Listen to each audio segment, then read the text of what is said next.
Namo Narayanaya. This is a recording of a talk of James Swartz on the Bhagavad Gita at Yoga-vidya Bad Meinberg near Hanover in Germany. Om Sadashiva Samarambam Shankaracharya Madhyamam Asmadacharya Paryantam Vande Guru Paramparam Ishwaro Guradmeti Murti Beda Vibhagine Vyomavad Vyapta Dehaya Dakshinamurtaye Namaha Sarva Vedanta Siddhanta Gocharam Tamagocharam Govindam Paramanandam Sadgurum Pranatosmyaham. You can choose which actions you wish to perform, but you have no control over the results. Do not think of yourself as the author of the results of your actions. Who's the author? The Dharma field. It's not up to you. Which means what? If it's up to you, then you can worry about it. What's going to happen? It's up to you, worry about it. It's no sense in really worrying about it anyway, but if it was up to you, you'd have everything you want, wouldn't you? If the results of your actions were up to you, then you'd have everything you want. But you don't have everything you want, which means what? The results of the actions are not up to you. So the Dharma field determines what happens, not your own will. So you're here as an instrument of Ishvara, right, to do certain actions. Your life is an instrument. It's instrumental for the performance of what? Actions that maintain the creation, keep the creation going. Don't think of yourself as the author of the results of your action, and what? And don't be attached to inaction. We just talked about that. That's the Ramesh teaching. You're not the doer, so don't do anything.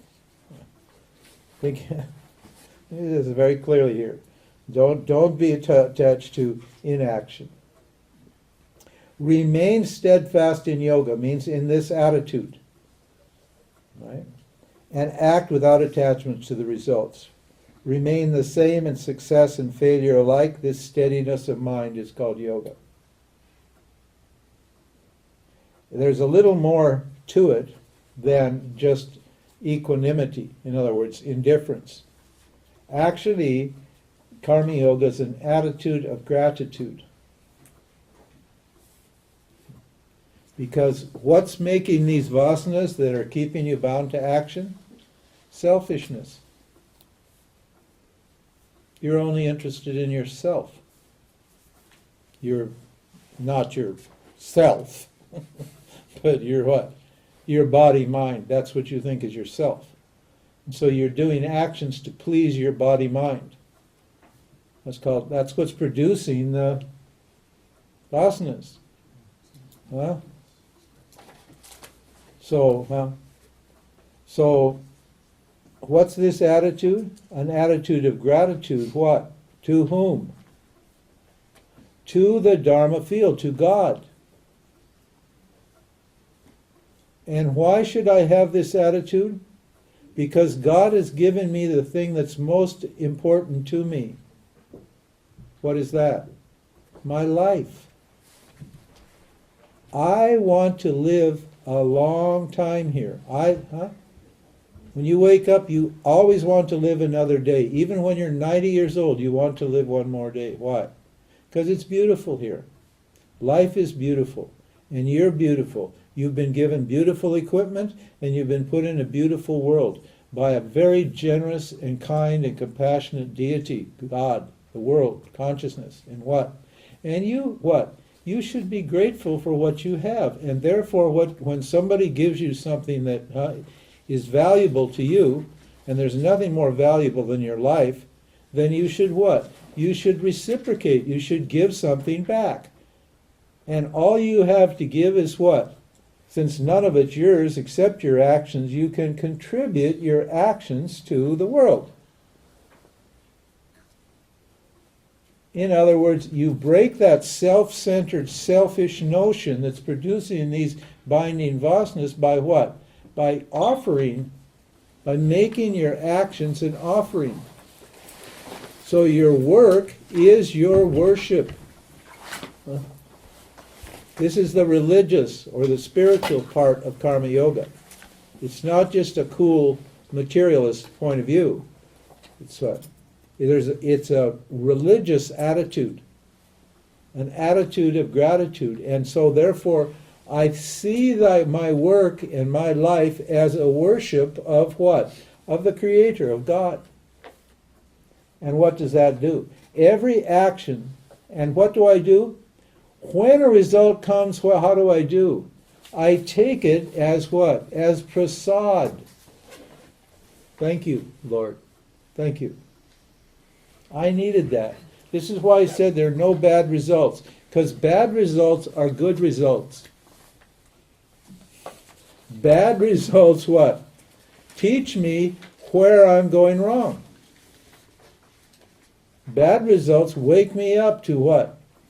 The violations of Dharma that I'm engaging in. Bad results means emotional states of mind and actions connected with emotional states of mind. Those are bad results, and I take those as prasad. Thank you, Lord. I needed that. Whack. It wakes me up. I need that pain. I need that suffering. It's good. I worship you for teaching me. You're so kind. You're so compassionate. You look after me in every way. Thank you very much. It's an attitude of what? Giving, not grabbing. Huh? That grasping, greedy, I want attitude is what? You need to change that attitude into an attitude of gratitude and make an offering of your actions, of your work. That's all karma yoga is. And karma yoga will therefore what? Reduce your bondage to actions, slowly and gradually. Every day that you practice it, there will be a small change, an incremental change. And after weeks and months, you'll notice a feeling of lightness and happiness and satisfaction. And you'll see your life start to flow. Your karma flow will not be all broken up with emotional. Your karma flow will start to just flow. It's very nice. It feels like you're on a magic carpet. Things just happen. You just, Bhagawan just looks right after you, and there's no resistance anymore in yourself. Because the resistance is all up to you. You're the one that's creating this resistance by having the wrong attitude.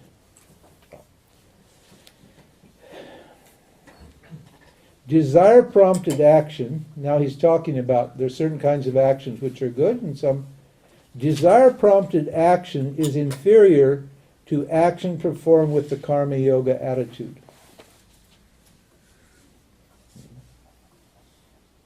What's the karma yoga attitude? We have desire in karma yoga, but what's the desire? The desire is for a pure mind. In the first stage of karma yoga, the desire is for objects. You cannot get that pure mind right away. But in the karma yoga, our desire goes to what? A pure mind. It doesn't go to obtaining objects in the world. Understand? So that's why he says, desire prompted means actions for objects. That's what it means here. It's called sakama karmas. It means actions done with desire. With sa means with kama means desire. And karma yoga is nishkama karmas. That means desireless actions. Now it doesn't mean desireless actions. It means actions done with desire for a pure mind, not with desire for objects. In this case, the object is a pure mind, but the pure mind is what? Necessary for moksha.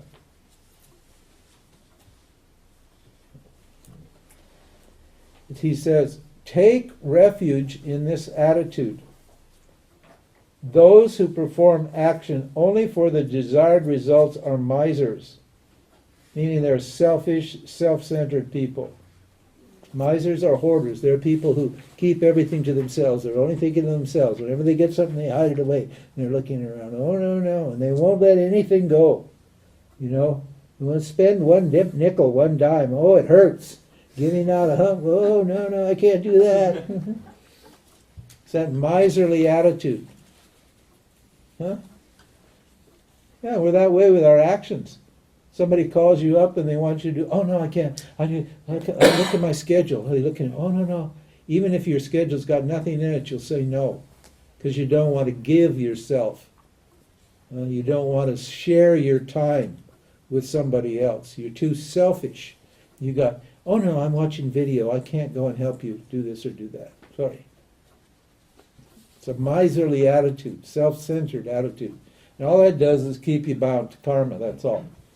It won't set you free. The karma yoga attitude causes steadiness of mind and frees one of good and bad karma. Okay, hey, like in yoga, we're basically here to get good karma.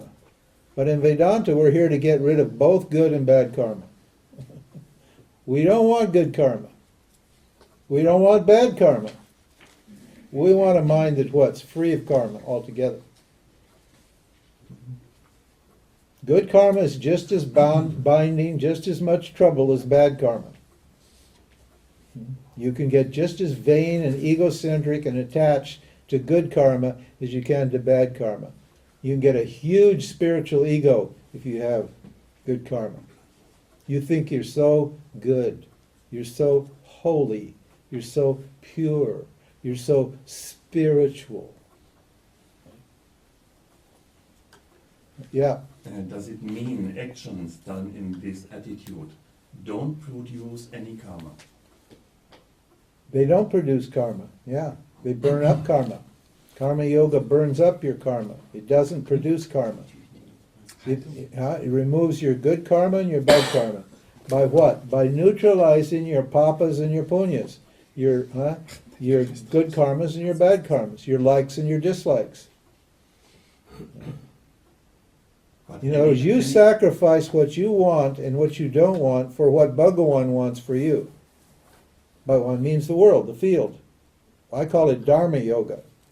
Not just karma yoga, it's Dharma yoga. Because you let the Dharma field tell you what it wants, and you do what the Dharma field tells you to do. That's called Ishvara. You do what God wants you to do, and what? And you're not producing any karma at all, are you? You're just acting out what? The desires of the field. Which means the karma doesn't go to your account, the karma goes back to Ishvara. In other words, it clears your karmic account. So karma yoga removes your good karmas and your bad karmas. But any action I do will have a result. Yeah. Okay. But the attitude determines what happens to the karma. Mm. If you have the karma yoga attitude, then what? You neutralize the karma. You're saying, I don't care what the result is. Karma yoga says, I don't care what the result is. The result's up to you, Bhagavan. You get the karma. I don't care. If it's a bad result, it's fine. If it's a good result, it's fine. I don't care. I'm just here to serve you.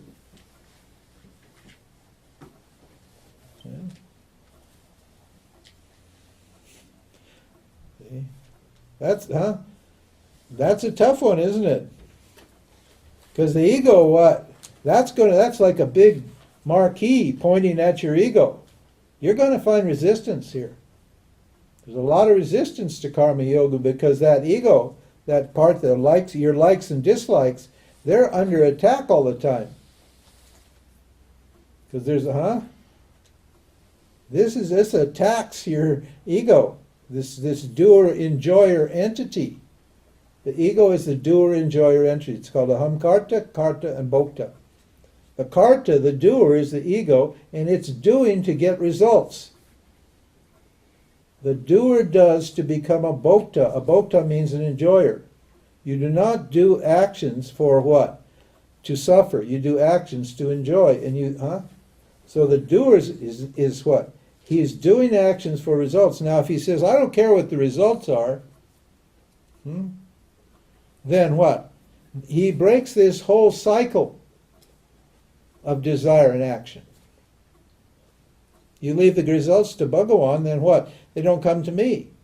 As long as you want them to come to you, they come to you. But if you let them go to Bhagawan, they go to Bhagawan.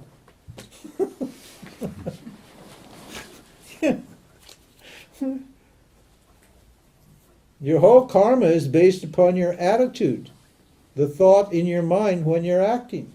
That's what your karma is. The thought that's in your mind at the time when you're doing an action is your karma. So karma yoga, you got a different thought here. And that thought is going to produce a different result. And that result is you're not going to get karma back. And when you do get karma back, it's neutralized by this attitude. So you say thanks. When something bad happens, thank you. When something good happens, thank you. It's all the same. Because you see, the good things are good for you and the bad things are good for you. That's not the ego's view, is it? The ego's view is only good things are good for me and bad things are not good for me.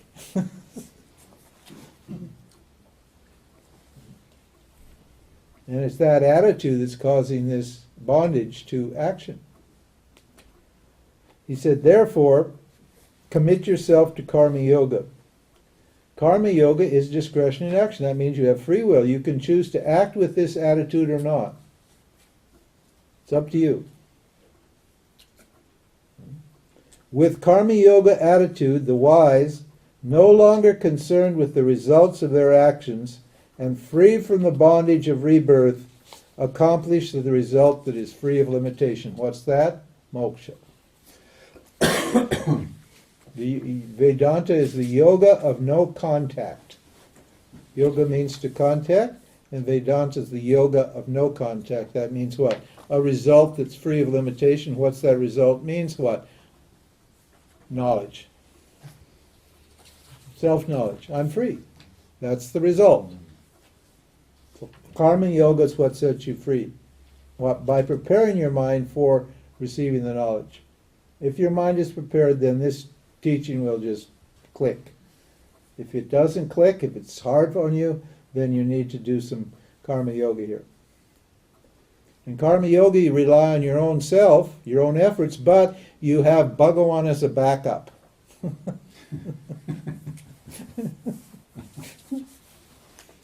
Later on, what? It's all Bhagawan, but right now, later on you can just leave it all to Bhagawan. But now, jnanis just leave it all to Bhagawan. There's no will when they're acting. They don't feel or doing anything. That's called jnana karma sannyas. We're going to see that next. Jnana karma sannyas means the doer's been neutralized by jnanam or knowledge. When your intellect is no longer deluded, you will become dispassionate concerning what has happened and what will happen. In other words, you don't care what happens. When your mind is no longer concerned with results promised in the Vedas, you can leave out promised in the Vedas. You can just say with results. It remains steady and becomes established in the self. This leads to self-knowledge. Now, what's the fruit of this knowledge? That's these verses. The self-realized person. We have constantly throughout the Gita, in almost all the chapters, we have a discussion of what the result of self-knowledge is. Because self-knowledge is not the end. Self-knowledge is what? Is the middle stage of enlightenment. The end of what? Enlightenment is perfect satisfaction. And that's seen in the lives, in how people live. So he's presenting this idea of perfect satisfaction in terms of what? The states of mind of enlightened people. That's called a self-realized person. There isn't actually a self-realized person. There's only the self, and the self is always realized. But insofar as there is a person, and that person knows I'm the self, and that knowledge is firm, then it has a huge impact on the way that person lives. And so he's going to discuss that here. You'll see it throughout. Arjuna said, "Oh Krishna, will you just please describe a person of steady wisdom, whose mind is not disturbed by anything and abides in the self? How do such people interact with the world?" That wasn't the actual question. He asked, how do they walk, how do they talk, how do they eat, how do they sleep? It's a dumb question. Because they don't act or walk or talk any different from anybody else. And if they do, they're not self-realized. These people, all these fakers, these poseurs, who are walking around acting like self-realized, what they think self-realized people act, walking like zombies and talking about themselves in the third person and all that sort of stuff. It's all just a big act by the ego to convince themselves and other people that they're enlightened. Right? So Arjuna's got this idea, this funny idea. He thinks, well, they must behave differently from everybody else, because they're enlightened. No, they don't behave any differently if they're enlightened. If they know who they are, they won't behave any differently. It has no impact there. It's a change in status only. The status of your relationship to the world. Anyway, we're going to see. Krishna replied, when a person gives up, and this is your checklist. If this applies to you, then you're enlightened, okay? If it doesn't, it doesn't. Okay? You can check and see. Krishna replied, when a person gives up desires as they appear in the mind and remains happy with only his or herself, he or she is a discriminated person. Means what? Binding desires. He or she won't have binding desires if they know who they are. That the knowledge will have neutralized their binding desires. But what? Desires for objects, that person can what? Can give them up when they appear in the mind. They don't have to act them out. It means what? They're not bound to act. They're free of bondage to action. Normally when I have a desire, I feel that I have to act and I do something. When I go by that shop over there, I have a little fat man inside. And that fat man wants a chocolate. And sometimes he's stronger than me, and I find myself going in and having that chocolate. And sometimes I say, no, you can't have it. Bad boy.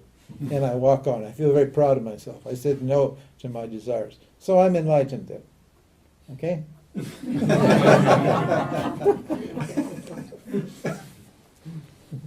The one who is affected by it, who is unaffected by adversity. Adversity means bad stuff, whatever bad stuff. Who doesn't yearn for pleasure. He's not always thinking about feeling good, sex and food and all that stuff. He isn't yearning for it. You get to enjoy all those things, but you don't long for them. You don't crave them. Your mind's not obsessed with what? Feeling good. When are you going to get laid next? When are you going to have a good meal? When are you going to get to go skiing? And all that sort of stuff. You're not thinking like that. Right? When those things come up, it's natural. You do them or you don't do them. It doesn't matter. It's all the same. So that's the idea. And what is this? A discriminating person is unattached to the outcome of all situations and does not rejoice when circumstances are pleasant. You don't get all excited, and call everybody, everything went right, I won the lottery. It's all the same, huh? Oh, she said yes, I'm so happy. No, it's fine. She said yes, big deal. Life goes on. Now I've got another problem. I got a wife. It solved one problem, but it gave me another problem. So, is there any reason to be happy here? No, there's no reason. There's no reason. Oh, she left me. Well, that's good. Great. Now, there's no reason to be sad either. Huh? I got rid of her. She was a lot of trouble. Now I get another one. It's all the same. To an enlightened person, it's all the same. Is it with or without? It's okay. Nor is he or she uncomfortable in unpleasant situations. There's many situations that are quite uncomfortable, and I was I felt I could feel my mind getting uncomfortable when this fellow said he wanted to hang out in my presence. I thought, Jesus, what does that mean? No, really. I mean, it's kind of uncomfortable when you want somebody that thinks they want to hang out with you. What does that mean? You mean I can't brush my teeth without you being there? One time I was in India, some fellow came to see me, and I had to run, and we were sitting on the front porch, and I had to go and do something real quickly. Somebody gave me a call, and I had to run just to a little nearby. I said, well, just wait. I'll be back in 10 minutes, and we can continue our satsang. I came back. He wasn't on the porch.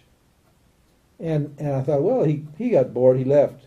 So I went inside, and I went into my bedroom, and there he's sitting in my bed with his legs crossed, meditating. I said, well, what are you doing? Oh, the energy, it's so incredible here. I said, I kicked him out. I said, get out. What are you talking about? Are you mad? That's an uncomfortable situation. I didn't want to just chase him out. But here's this guy. He thinks he loves me so much, and he doesn't even love me. He loves the energy. I mean, if he said, I love you, then I'd still throw him out because I wouldn't. But he doesn't even love me. He loves the energy. Uncomfortable situations. That's all the same. I didn't feel bad throwing him out either. I thought, what a jerk. He can sit on the front porch and feel the energy. Oh no, he's got to get in my bed and feel it because there's more Shakti in the bed. I don't know why there's more Shakti in the bed than in my chair. I'm sitting here. Do you come up and sit here because I sat here and feel special? Yes. Huh? When you leave, we take turns. The place is full. Everybody takes turns. Yeah. And okay, here, how about this? And if a person is able to withdraw his or her sense organs from the sense objects like a turtle withdraws its limbs, his or her knowledge is steadily. That means what? You get to have your sense pleasure, but what? You know when to quit. You can take your sense organs away. Whatever it is. Food, the sex, the music, whatever it is, you can withdraw your senses. Say, no thanks, I've had enough of that. Goodbye, finished, and off you go. Good stuff and bad stuff. For the one who does not feed the senses come back to the self, leaving the longing behind. That's what we're talking about, karma yoga. Huh? For the one who, why? Because when you feed the senses, you get a vasana. Huh? If you don't feed the senses, then what happens? The vasanas go out, and what happens? The mind turns around and meditates on the self. It turns inward and meditates on the self. If you're feeding the senses, the mind is all extroverted, meditating on the objects, and it's not meditating on the self. The mind's always looking for pleasure, looking for happiness, and if it's been denied the happiness from the objects, it's going to find the happiness within. So these people know that. They know, why should I chase the happiness outside when I've got the happiness within? And when the desire comes up, they don't feed it. And what happens? The mind goes right back to the self, and they feel happy. Joy is not in the object, the joy is in me. I am the joy. I am the fullness. I am the happiness. So this is how these people feel and think. When the self is known to be oneself, even the longing goes away. Your vasanas for objects go away because you're satisfied. You're full. Ananda means full. Ananda doesn't mean spiritual. Doesn't mean physical bliss. Although there is physical bliss for these people, it means full. It means self-confident. It means satisfied with themselves. They're totally confident people. When I met my guru, I couldn't believe it. It was his confidence that sold me. It is totally confident, totally relaxed, totally peaceful, totally calm, just completely confident, everything. I realized, hey, he wasn't depending upon anything. He was just self-confident. He's confident in who he is and knows that he can't be touched by anything. That's these people. Nothing can touch me, I'm fine. Somebody asked him, Swamiji, he said, this was during the Cold War. So somebody said, well, Swamiji, you know, what happens if they drop the nuclear bomb and we all die? And they're expecting some reaction from him, I guess. He said, oh, we'll all go to heaven together. So what? They drop the atomic bomb and we all die, so what? It's all not real anyway. Who cares? Let it go. It's no big deal. If Bhagavan wants another universe, he'll create another universe. If not, it's fine. This is just an experimental thing here. Anyway, it's not actually real. So, take it easy, relax. Who cares? It's the attitude. Even for a person who practices yoga and whose goal is clear, the senses can pull the mind away from the self. Keep your senses under control and contemplate on me with a discriminating mind. Self-knowledge becomes established in a discriminating, controlled mind. And then he's going to tell you what the problem is. This is the basic psychology of all human beings. This is what happens when you're ignorant of yourself. When you dwell on objects, when you start thinking about things for a period of time, it doesn't take long. When you dwell, you start thinking about a particular object, attachment arises. Attachment causes desire. And when desire is obstructed, anger arises. You get angry when you don't get what you want. An angry mind is easily deluded. Means confused, deluded. You don't know what's going on. And delusion leads to a loss of memory. You forget who you are and what you're doing here. That's what happened to Arjuna. He forgot who he was and what he was supposed to do here. When memory goes, the mind is incapacitated. You can't think. And when the mind no longer functions properly, one's life is destroyed. Where does it start? Attachment to objects, wanting stuff. Starts right there. And it's a slippery slope. Even when you move in the world of objects, it is possible to attain tranquility if the sense organs are controlled and you stand apart from your likes and your dislikes. You're not in love with your likes and your dislikes. You know what Arjuna's thinking here? Arjuna's thinking of going to Rishikesh and becoming a sadhu. That's what his thought is. He's thinking of what? Leaving the world of objects, meaning the situation he's in. He's thinking, I'll go to an ashram and meditate. That's what he's thinking. Krishna knows what he's thinking. That's why he says this here. He says, that means what?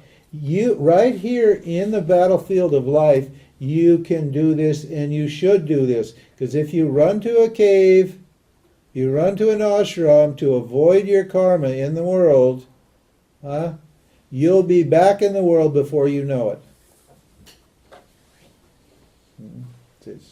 So don't try to run away. Don't.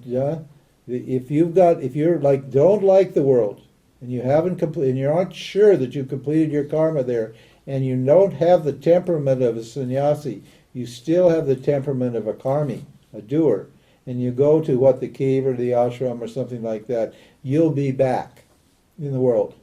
It will pull you back. Though you'll have to go back and fulfill those vasanas. So he said, so don't leave. Take this attitude and work right where you are. This is very interesting because Vedanta is basically a monastic tradition. Sannyasi, the whole institution of sannyasa is what? a monastic tradition, leave the world. But leaving the world, that's called sannyasa, renunciation of the world, your duties in the world. But that sannyasa is only for people who are what? Sattvika, and who have no karmas. A sannyasi is a person who has no karmas. They don't need to do anything. They don't have a wife and a kid and a job and all that stuff. They don't care. Sannyasi will just lay down and sleep anywhere. He'll do anything. He doesn't care.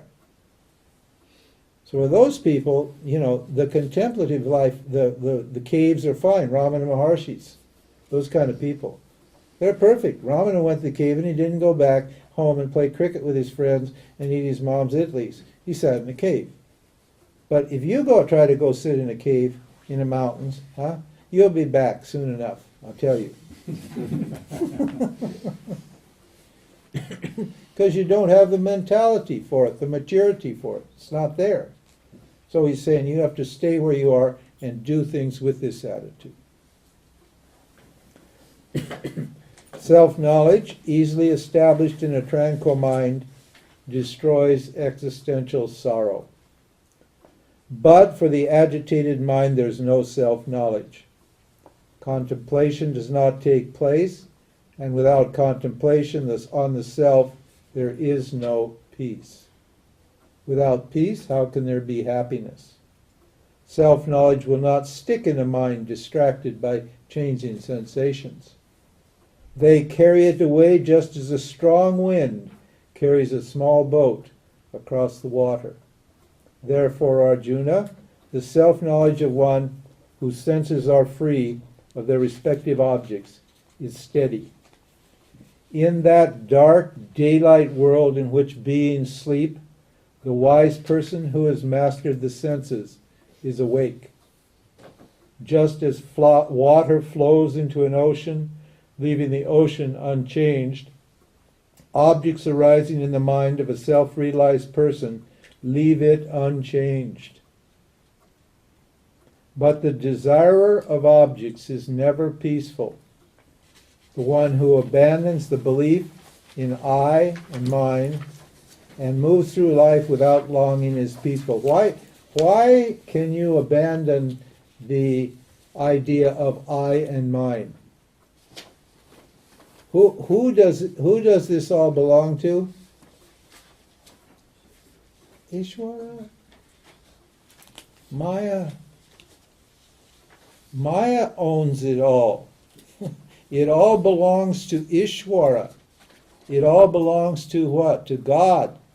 God created it all, God sustains it all, and God destroys it all. There's not one thing here that belongs to me. When you understand that, that's moksha. Understanding Ishvara is moksha. This is the piece of the puzzle that most people don't get. And in the modern teachings, they don't teach Ishvara at all. They don't even know what it is. They just say, there's no God. Finished. There's definitely a God. And the God owns it all. Little me, I'm created by Ishvara. I don't even own my own life. It's not even my life. My life is on loan from Ishvara. When Ishvara is fed up, done with me, Ishvara just takes my life away. Huh? So what do I own? Nothing. I'm here like a tourist, that's it. It's like I check into a hotel and I have to check out. This body's like a hotel. You check in and you have to check out. That's it. And you don't even check in and check out. Ishvara checks you in and Ishvara checks you out. And he pays for all? And he pays for all? And it pays for it all. Yeah. Ishvara takes care of the whole thing all along. That's what these people know. As people said to my wife one day, they were asking, well, how do you live? You move around and all this, you don't have a job. You just ask for donations. So you can't. I said, we have Ishvara's trust fund. She said, we have Ishvara's trust fund. You know the trust fund people? They don't have to work. Their dads made billions and they just don't have to work, so they don't have. Well, we don't have billions. We don't even have millions. We don't even have hundreds of thousands. Huh? But we've got Ishwara's trust fund. So Ishwara takes care of the whole thing. So who cares? Just trust Ishwara. That's it. That's what they do, these jnanis. It's fine. I keep my mind on Ishwara. Ishwara looks after me. Even if I don't keep my mind on Ishwara, Ishwara is going to look after me. But it's benefit to me to keep my mind on Ishwara. Why? Because that's where all the joy is. That's where the satisfaction is. Loving God. You got to love something. Your nature is love. The self is parama prema swarupa. It means of the nature of unconditional love. That's the self is the unconditional love. You've got to express it. What are you going to express it for? You don't own anything. So what? Give all your love to Ishwara. Ishwara means your environment. Serve the people around you. Serve the situation. Serve your environment. Take care of your environment. Take care of your parents. Take care of what? Everything here needs to be taken care of, looked after. That's your job. Look after it. It's Ishwara. I'm happy to make a contribution. That's how these people think. The self-realized are not deluded by appearances. It means they don't think the objects are real. They know the objects are generated by Maya. They're not actually any substance in those objects. And what? That's called mithya. They look like they're real, but they're not actually real. They're appearances. Moksha is called conditioned superimposition. Superimposition that's the Fata Morgana. Fata Morgana is what? Is projected, and it conditions the desert or the highway. You've been on the highway and you've seen it. The highway looks like it's wet up front. I just saw that recently. So in South Africa, I was driving there. The road was wet. Like 100 meters ahead, the road was wet. But when I got there, the road wasn't wet. Why is the road not wet? I thought it must have rained because it was raining there. No, the road wasn't wet. What? There was a Fata Morgana, and I thought it was what? Water. But it wasn't water. And if I had known it wasn't water, I wouldn't have slowed down, but I slowed down because I thought it was water. So I was fooled by Maya. So all these objects are just Fata Morganas. Maya just creates them. They appear, it looks like water. But when you think about it, you see, it's not water at all. It's just what? Awareness appearing as water. And water, and a Fata Morgana is as good as no water. You can't drink it, you can't bathe in it, you can't do anything in that water. Because it's not real. So these people know that. So they're not fooled by what? By the appearance of things. They see what the essence of things is. They know what Satya is. They know I'm this and not this. How are we doing here? We got 20 minutes. Okay, we're coming along, guys. We're coming along. We're going to see. Karma Yoga. Keeps going, huh? He's not letting up on this. Krishna's, Arjuna's the extroverted person. Arjuna's an emotional person. This whole Karma Yoga is just anger management. Basically, huh? It's basically anger management. Because you're always angry. Depression is a form of anger. It's collapsed anger. So this is Rajas and Tamas management. Rajas is anger, desire, and Tamas is what? Depression, sadness, dullness, fear. So these are your likes and your dislikes. So Karma Yoga neutralizes your likes and your dislikes. You don't want to be pushed around and driven by your likes and your dislikes. Your likes and your dislikes are just vasanas appearing in your subtle body. Here they're not likes and dislikes. Here they're just tendencies. And here they become likes and dislikes. And so karma yoga works here in the subtle body to neutralize your likes and dislikes. And therefore what? Remove the vasanas that are producing the likes and the dislikes at this stage, at this level. Arjuna said, "You say that knowledge is superior to action, but this is true. Why do you encourage me to do this gruesome deed? You're confusing me with seemingly contradictory words. Decide what is best and reveal the one path to liberation." This is a very cool verse because there is no contradiction, and Krishna's made it quite clear. But Arjuna doesn't understand it. Conveniently, Arjuna doesn't understand it. Why? Because Krishna is telling him to do something he doesn't want to do. This is why basically people don't understand Vedanta. The implication of the teaching is that they're going to have to change their habits. They're going to have to change some kind of habit that they're very, very attached to, or some kind of opinion or some kind of belief that they're very attached to, so they don't hear what you're saying. Remember on Friday night I made that clear. I said how hard it is to listen, how very difficult it is to listen in this stage. This is a Shravana stage, the beginning stage of the teaching. It's called Shravana. It's listening. It's very difficult to hear what we're saying. Why? Because the implication of these words is that you're going to have to reorganize and reevaluate your thinking and your actions. And you may not want to do that. You may be very well attached. And so you conveniently misunderstand what we're saying. You don't want to hear it. So you don't hear it. And that's exactly what happens with Arjuna here. You can compare means with means and ends with ends, but you can't compare ends with means. Huh?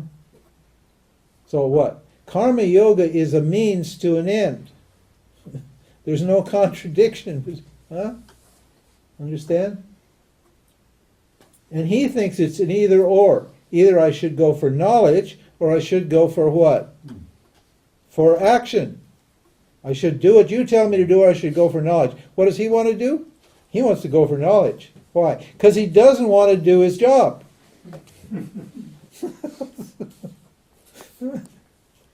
He doesn't want to take care of his karma.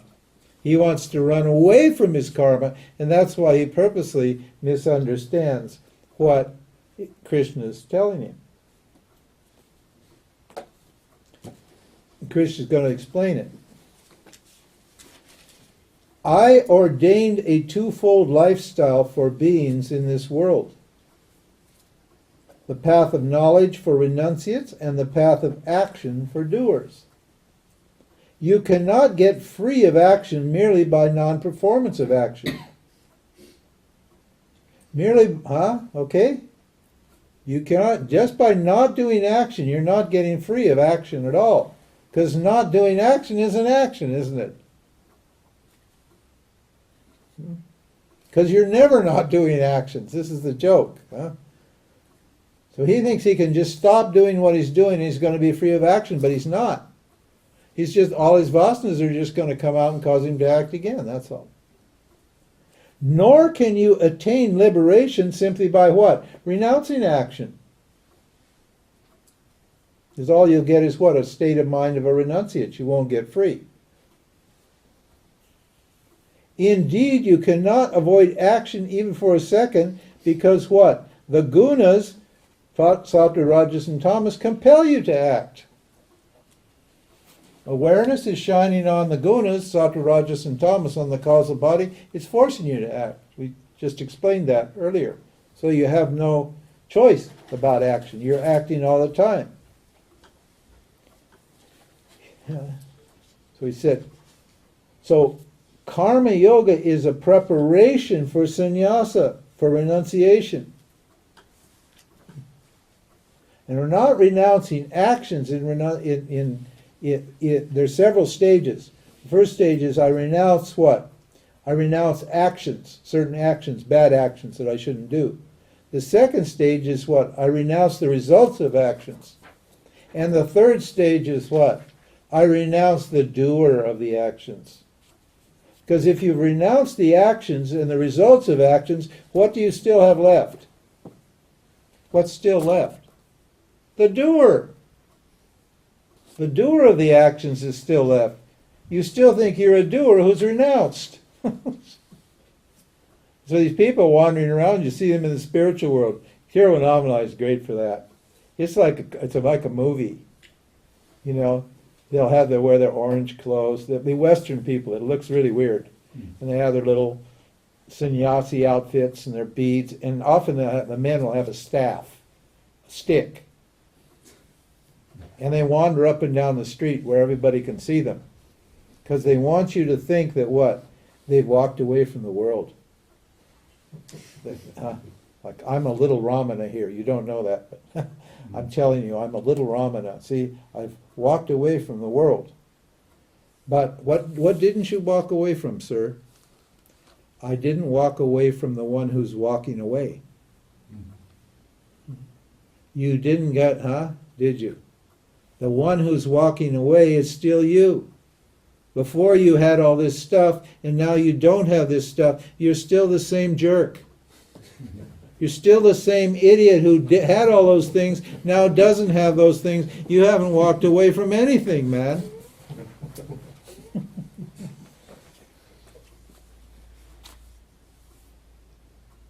Yeah, sad story. So how are you going to walk away from that one? From the doer. Jnana karma sannyas. Jnana karma sannyas means what? Giving up the idea that I'm a doer by what? Through jnanam. Jnana means knowledge. What knowledge what? Knowledge that what? I'm awareness. And that if any actions is done, it's what? Actions done by Ishvara through me. On this stage, you can blame Ishvara for, as to call Ishvara the doer, because you've got to get rid of this notion that you give up something. You don't own it in the first place. How can you give it up? If it doesn't belong, if all this stuff is Bhagawan's, if my wife and kids and my job and my money is Bhagawan's, then how can I give it up? I don't have it in the first place. See, so if I understand Bhagawan, I won't have any problem with actions or objects. I won't have a sense of it's mine to give up. It won't be there. But I think, in my delusion, I think, this is my body, this is my life, this is my wife, this is my job, this is my kids, this is my, and that's causing me a lot of trouble. I'm going to get rid of my wife and my kids and my job and my money, and I'm going to go to India and sit in a cave with my little stick and my little funny hat, and I'm going to meditate and become enlightened. No, you're not. You're not. You're just going to be what? The same person without stuff. Before you were a person with stuff, now you're a person without stuff. You haven't moved forward at all in terms of enlightenment. Maybe you've reduced some stress, but you actually haven't, because living without stuff is what? Is also a big stress. I did it, and I was pretty good at it, because I'm one of those people that was basically a sannyasi from the time I was born. So it was pretty easy. I could walk away from almost anything. Good stuff, too. Really good stuff. I can just walk away from it. But I'm very unusual like that. Most people are very attached to their wives and their kids and their jobs and their money and all of the bodies and how they look and how they feel and what people think and all that sort of thing. So it's very hard for those people to give up stuff. And when they do, they're still what? They start to feel vain. Oh, yes, I'm so spiritual. I'd let go of all that stuff. Well, you didn't let go of you. And the only way you're going to get let go of you, and you won't let go of you, that doer won't let go of itself. Why? Why can't you get rid of yourself, this doer? I'll tell you why. The doer won't get rid of the doer. Because the doer is what? Doing for results, right? Remember, we said you do actions for results. Now, if you get rid of the doer, then the result will be that you won't be there to enjoy the result. Right? If you've gotten rid of the doer, then you're doing that to get a result, but you won't be there to enjoy the result. So why would you get rid of yourself? Why would the doer get rid of itself? It won't, it doesn't, it never does. And people who think they've got rid of the doer are just living in a fantasy world. The doer is created by Ishwar, the doer is always doing, and it's not you.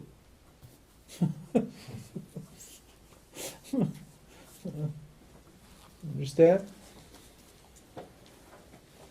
Oh, I'm going to surrender my ego. No, you're not. You have to surrender the I that thinks it owns the ego. You didn't create your ego. Ishwar created it. You don't even own it. It's not even your ego. It's just a force or a factor in the Dharma field that causes action to happen. It's one simple thought. The doer is one simple thought in a whole chain of causation. Stimulus to response. There's a whole chain of causation here, and the doer is just one little thought that's required to what? Keep that chain of causation going. It's not you at all. But you think, oh, I'm doing it. Oh.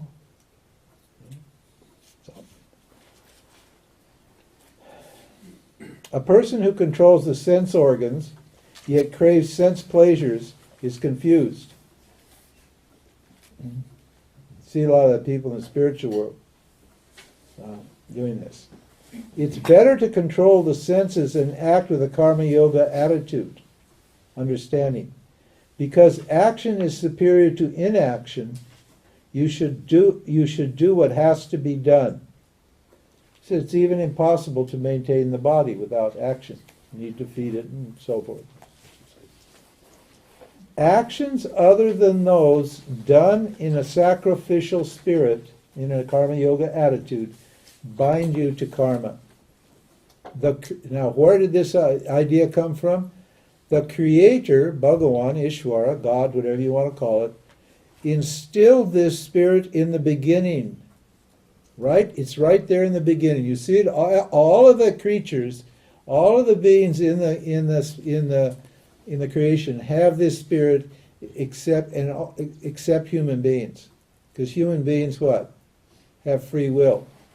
Some of them have it, but most of them don't have this spirit. Most of them have forgotten this spirit.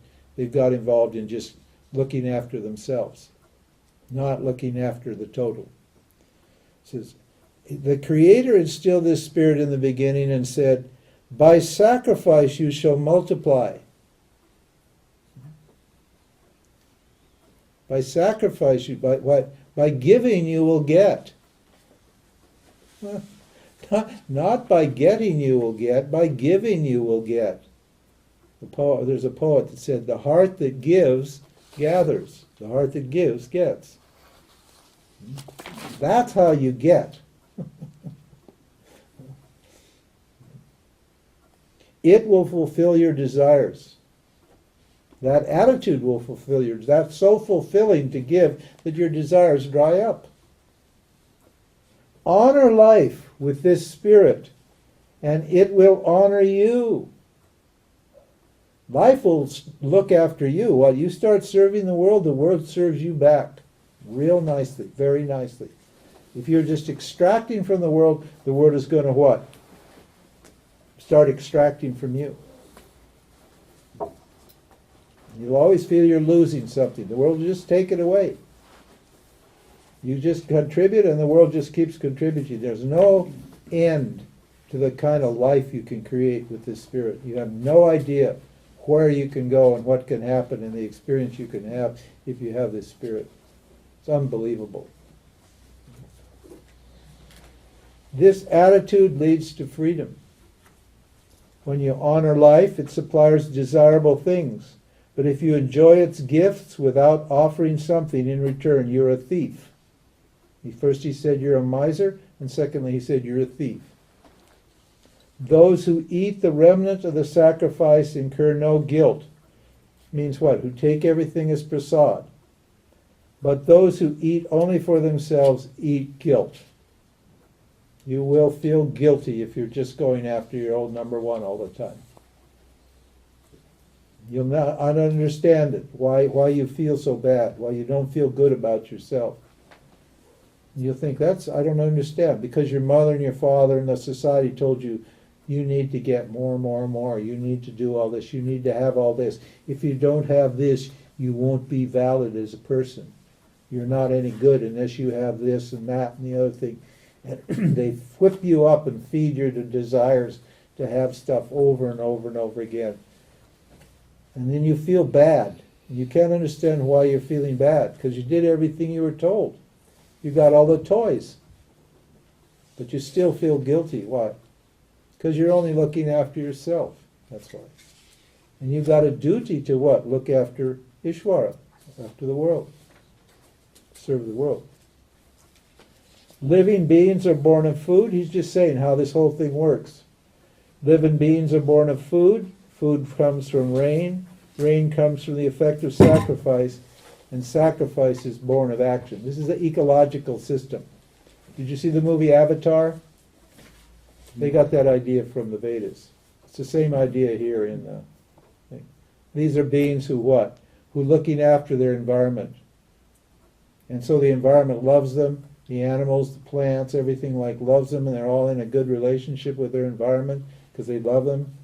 And then you got these bad guys, the Americans, coming in to extract all the stuff, That's the Duryodhana, that's that selfish part of yourself that's only looking to take something away from the environment and take it somewhere else and enjoy it. Doesn't want to become part of the environment and contribute to the environment.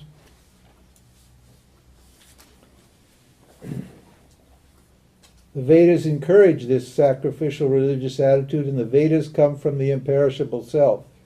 If you keep this attitude, you are always in harmony with the self. The lives of those who do not live in harmony with the cosmic order, but pursue sense pleasures instead, are wasted. Nothing need to be done by those who delight in the self, are satisfied with the self alone, and whose lives are centered in the self. They have no reason to do or not to do, nor do they depend upon objects for their happiness. Do what is to be done well, without attachment, and you will attain the highest good. Not only will you attain liberation by acting in this spirit, you will inspire others to act in this way, because whatever a role model does is done by others. Arjuna was very famous. Everybody liked Arjuna. Everybody respected Arjuna. And if he walks away and doesn't do his job, the whole society is going to have a huge problem. Seriously. So spiritual people they're an important part of society. And what we do depends, society to a large way looks to us. And if we don't behave properly and inspire other people to live in this way, right, then the society's going to get corrupt. You can see what's happened. People always greed and all that sort of thing, just destroying the environment, destroying the water, destroying the air, destroying the environment, just right and left. They're just human beings just greedily destroying the creation as fast as they can. And not so many people are putting back, looking after it. Here in Germany, there's more. People are more conscious of their environment and are offering and trying to take care of the environment. But basically around the world, it's just greed. He says, I need not act. He's speaking as the self. I need not act. The self as a person now. But he says, as far as I'm concerned, everything in the three worlds is perfect. When you see things, you see everything, you see things as they are, you see that this is all perfect. There's no reason for it to be any different. Why? Because it's all awareness. It's all the self. It's a beautiful creation. It's all great. It's lovely. He says. So there's nothing for me to do. This is a feeling that you have. This is the knowledge that happens when you understand who you are. You know that there's nothing to do. He says, but I act because if I become lazy and refuse to act, people will follow my example. They will become confused.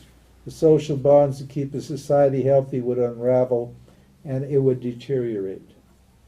Just as the unwise, who are attached to the results of their actions, act only for themselves, the wise should perform action without attachment for the good of others. They should not lecture the unwise concerning action and its results. Instead, they should encourage them to act in the right spirit by example.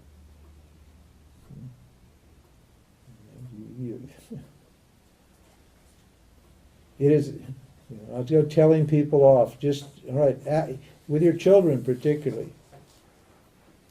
Your children don't listen to what you say. They watch you. They're conscious little beings, and they observe what you do, and they copy what you do. And they know when you're a hypocrite. They know when you're saying one thing and meaning something else. They're not stupid. So you need to provide them with an example. You need to walk the talk, live the right life, live a righteous life, and you'll have righteous, happy children. It's the idea here. Human beings are like monkeys. They just do what other human beings do. And that's all. Really no different from monkeys.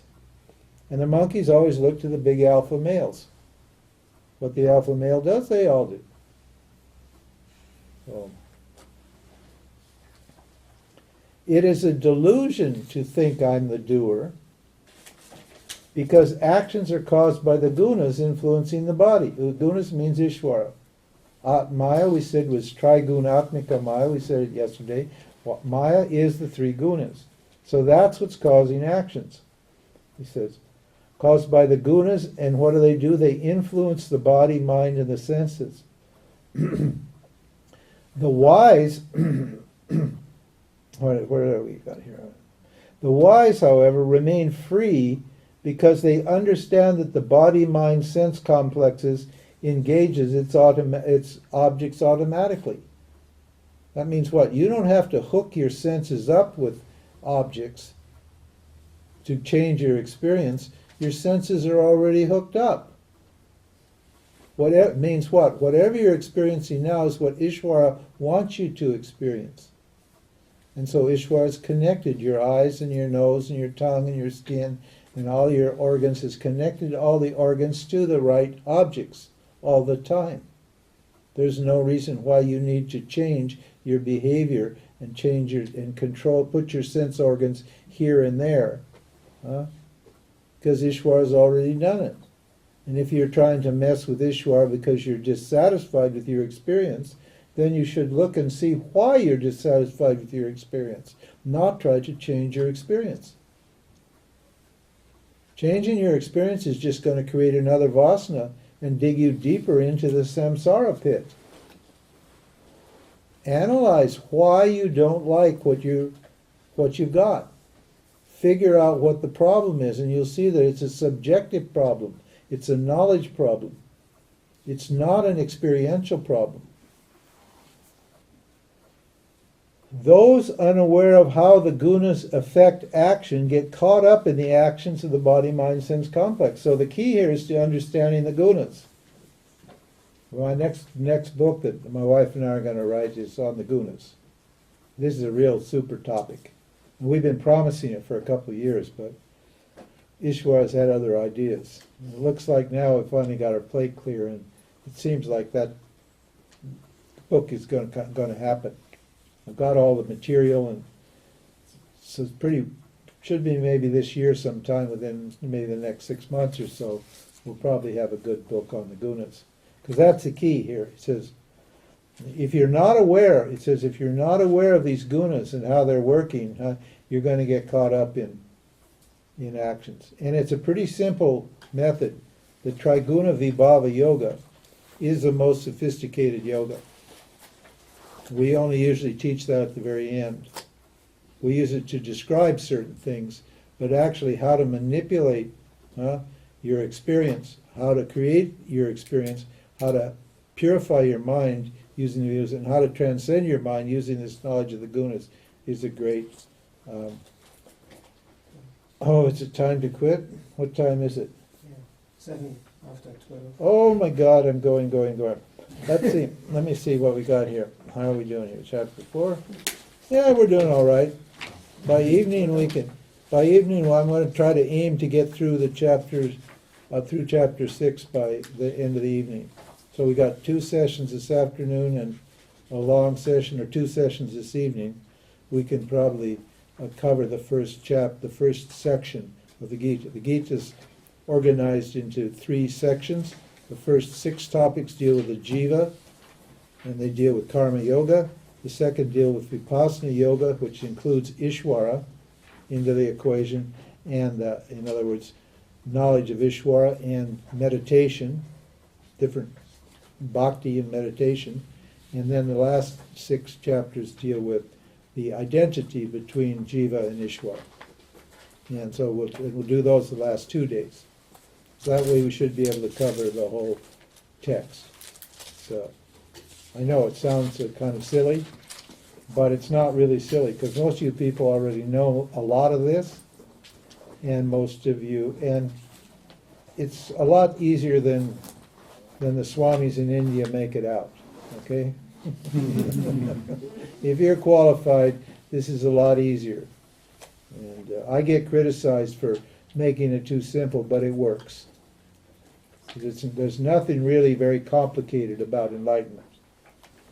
It's simple, but it's not easy. Because why? Because of my attachment to what? To action, to my ego, to these objects. Thank you for listening to the talk of James Swartz on the Bhagavad Gita, recorded at Yoga-vidya Bad Meinberg near Hanover in Germany. More information on shiningworld.com and yoga-vidya.org.